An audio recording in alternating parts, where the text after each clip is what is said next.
IPL ഉദ്ഘാടന മത്സരം. കളിക്കളത്തിൽ RCBയും KKRും. ടോസ് നേടിയ RCB KKRനെ ബാറ്റിംഗിന് അയച്ചു. തുടക്കം പതറിയ KKR പിന്നെ പതിയെ ട്രാക്കിലേക്ക് എത്തുന്നത് കാണാം. എന്നാൽ ഇതിനിടയിൽ RCBയെ ചൊടിപ്പിച്ച് ഒന്നുകൂടി സംഭവിച്ചു. മത്സരം തുടങ്ങി 8ാമത്തെ ഓവറിലായിരുന്നു ഏവരെയും ഞെട്ടിച്ചുകൊണ്ട് കൊൽക്കത്തയുടെ ഓപ്പണർ നരൈൻ വിക്കറ്റിൽ നിന്ന് അത്ഭുതകരമായി രക്ഷപ്പെടുന്നത്. ഇതുതന്നെയാണ് ഇപ്പോൾ ക്രിക്കറ്റ് ലോകത്തെ ചർച്ചയും.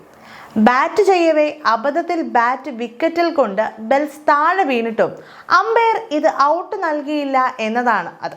Royal Challengers Bengaluru pacer Raziq Sam എറിഞ്ഞ 8ാമത്തെ ഓവറിലായിരുന്നു നാടകീയ രംഗങ്ങൾ. റാസിഖിന്റെ പന്ത് നേരിട്ട് പിറകോട്ട് തിരിയുകയാണ് അബദ്ധത്തിൽ വിക്കറ്റിൽ തട്ടിയത്. ഇതോടെ വിക്കറ്റുകളിൽ ലൈറ്റ് തെളിയുകയും ബെൽസ് താഴെ വീഴുകയും ചെയ്തു.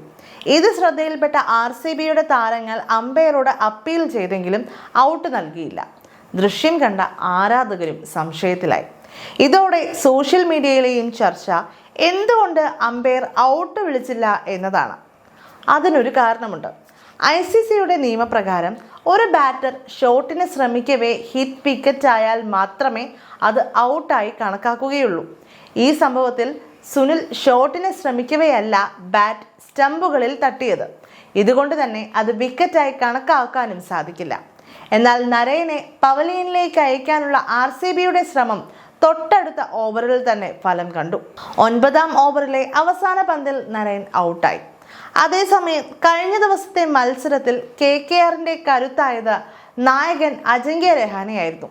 31 പന്തുകളിൽ 6 ബൗണ്ടറികളും 4 സിക്സറുകളും സഹിതം രഹാനെ 54 റൺസ് നേടിയാണ് പുറത്തായത്. തകർച്ചയോടെ തുടങ്ങിയ കൊൽക്കത്തയുടെ ഇന്നിംഗ്സ് രഹാനെയും നരൈനും കൂടി തിരിച്ചു പിടിക്കുകയായിരുന്നു. എന്നാൽ RCBയുടെ കൃണാൽ പാണ്ഡ്യ കൊൽക്കത്തയുടെ ക്യാപ്റ്റനെ വിക്കറ്റിന് ഇരയാക്കിയതോടെ കാര്യങ്ങൾ വീണ്ടും തകിടം മറിയുകയായിരുന്നു. 4 ഓവറിൽ 29 റൺസ് മാത്രം വഴങ്ങി 3 വിക്കറ്റുകളാണ് കൃണാൽ വീഴ്ത്തിയത്. ജോഷ് ഹേസൽവുഡ് 2ഉം റാഷിഖ് സലാം, സുയാസ് ശർമ്മ, യശ് ദയാൽ എന്നിവർ ഓരോ വിക്കറ്റും വീതം സ്വന്തമാക്കിയതോടെ 174 റൺസ് മാത്രം നേടാനേ കൊൽക്കത്തയ്ക്ക് സാധിച്ചുള്ളൂ. എന്നാൽ RCB 16.2 ഓവറിൽ 3 വിക്കറ്റ് നഷ്ടത്തിൽ ഈ ലക്ഷ്യം മറികടന്നു. അതേസമയം കഴിഞ്ഞ ദിവസം സ്റ്റാർ സ്പോർട്സിന് സംഭവിച്ച അബദ്ധവും ഇപ്പോൾ സോഷ്യൽ മീഡിയയിൽ ചർച്ചയാവുകയാണ്. RCBക്കായി ആദ്യ ഓവർ എറിയാനെത്തിയത് ജോഷ് ഹേസൽവുഡ് ആയിരുന്നു. എന്നാൽ സ്ക്രീനിൽ ആരാധകർ കണ്ടത് ബൗളറുടെ പേരിന് നേരെ ഹേസൽവുഡിന് പകരം കോഹ്ലി എന്നായിരുന്നു. മത്സരം തുടങ്ങിയ ശേഷം TVയിലേക്ക് നോക്കിയ ആരാധകർ ഒരു നിമിഷം ഒന്ന് അമ്പരന്നു. RCBക്കായി കോഹ്ലി ബൗളിംഗ് ഓപ്പൺ ചെയ്തോ എന്നായിരുന്നു അവരുടെ സംശയം. എന്നാൽ നീണ്ട റണ്ണപ്പുമായി ഹേസൽവുഡ് ബോളിംഗ് ക്രീസിലേക്ക് ഓടിയെത്തുന്നത് കണ്ടപ്പോഴായിരുന്നു സ്റ്റാർ സ്പോർട്സിന്റെ അബദ്ധം ആരാധകർ തിരിച്ചറിഞ്ഞത്. ഉദ്ഘാടന മത്സരത്തിൽ ആദ്യ ഓവറിൽ തന്നെ കയ്യബദ്ധം പറ്റിയത് പോഡ്കാസ്റ്റർമാർക്കും നാണക്കേടായി.